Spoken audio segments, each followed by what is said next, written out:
जैसा कि हम लोगों के लिए डेट आ गई है 20-21 जून पीजीटी के लिए, और हम हिस्ट्री की ये रिवीजन क्लास चलाएंगे। कोई बेवजह की चीज़ें नहीं पढ़ेंगे, बस सिर्फ जो आनी है बस एक उसमें प्रैक्टिस के तौर पे हम इसको पढ़ेंगे।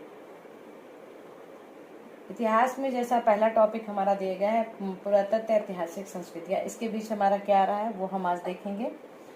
प्रागैतिहासिक काल, आद्यैतिहासिक काल और ऐतिहासिक काल, 3 भागों में पूरा ऐतिहासिक संस्कृतियां बांटी गई हैं, जिसमें से प्रागैतिहासिक काल में कोई लिखित साक्ष्य नहीं मिलता है।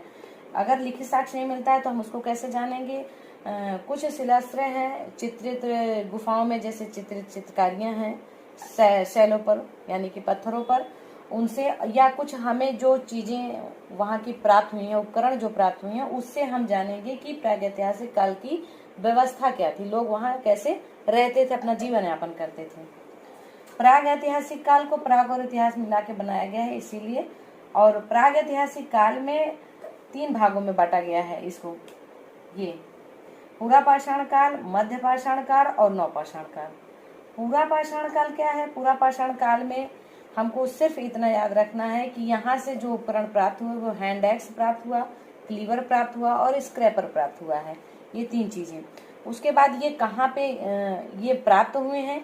सोहन नदी घाटी के पास सभ्यता प्राप्त हुई है, बेलन नदी घाटी के पास और नर्मदा नदी घाटी के पास इन चीजों को प्राप्त किया गया है।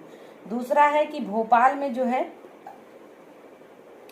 भीमबेडका नामक एक स्थान है, गुफा है, जहां पर चित्रित शैलाश्रय प्राप्त हुआ है, उसके अंदर जो है।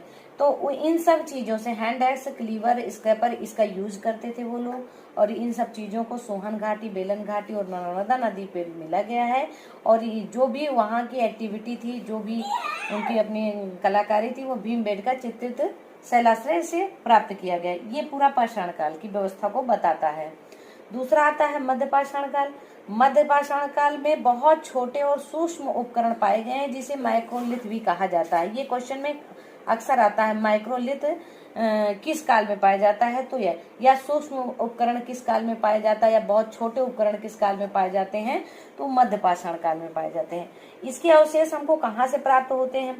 तो मध्य प्रदेश के आदमगढ़ जिले से और राजस्थान के बागौर जिले से हमें पशुपालन का काम पाया जाता है कि पशुपालन यहाँ अच्छे से होता था, किया जाता था। दूसरा, यहाँ अस्थि पंजर बहुत बड़ी मात्रा में पाया गया है, जो प्रतापगढ़ उत्तर प्रदेश में है और सराय नाहर महदहा में मिला गया है। ये बिल्कुल एकदम सटीक और छोटा है।